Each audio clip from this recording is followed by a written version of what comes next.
आज की वीडियो में हम बात करने वाले हैं लक्ष्मी डेंटल के आईपीओ के बारे में। यह आईपीओ 13 जनवरी से 15 जनवरी तक ओपन रहने वाला है अप्लाई करने के लिए। ऑलरेडी ये रिटेल कैटेगरी में 10 टाइम से ज्यादा ओवर सब्सक्राइब हो गया।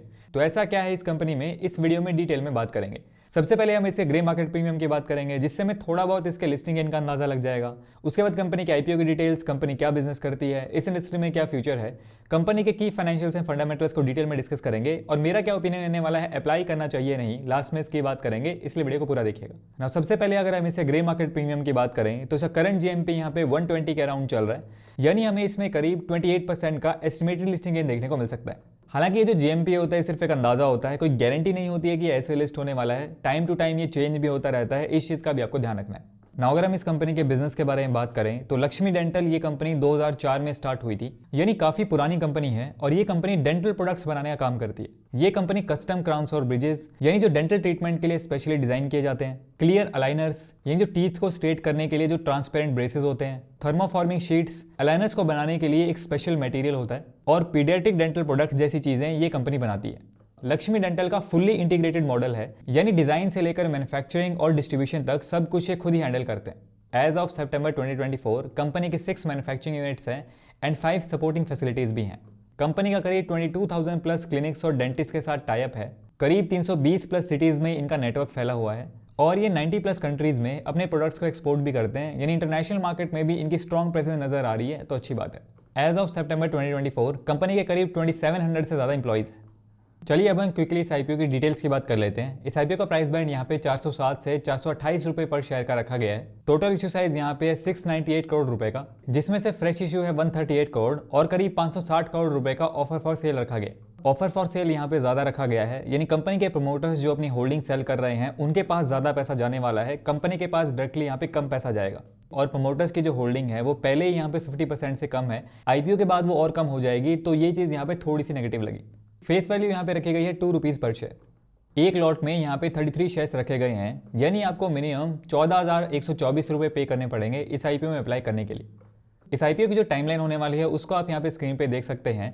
20 जनवरी को इस आईपीओ की लिस्टिंग होगी और अब 15 जनवरी शाम 5 बजे तक इस आईपीओ में अप्लाई कर सकते हैं। इस आईपीओ के इशू ऑब्जेक्टिव की बात करें तो कंपनी जो फ्रेश इशू से पैसा यहाँ पे उठाने वाली है उसको ये अपनी डेट को रीपे करने के लिए और अपनी कैपिटल एक्सपेंडिचर की रिक्वायरमेंट्स को पूरा करने के लिए इन फंड्स का यूज यहाँ पे करने वाली है। चलिए अब हम इसके फाइनेंशियल्स की बात कर लेते हैं। सबसे पहले अगर हम कंपनी के एसेट्स देखें तो एसेट्स हमें यहाँ पे ठीक दिखाई दे रहे हैं। FY23 के बाद से यहाँ पे कंपनी के एसेट्स में ठीक ठाक ग्रोथ हमें देखने को मिल रही है।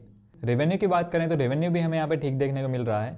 ईयर ऑन ईयर ग्रोथ हमें रेवेन्यू में भी देखने को मिल सकती है। FY24 में कंपनी का रेवेन्यू था यहाँ पे 195 करोड़ के आसपास।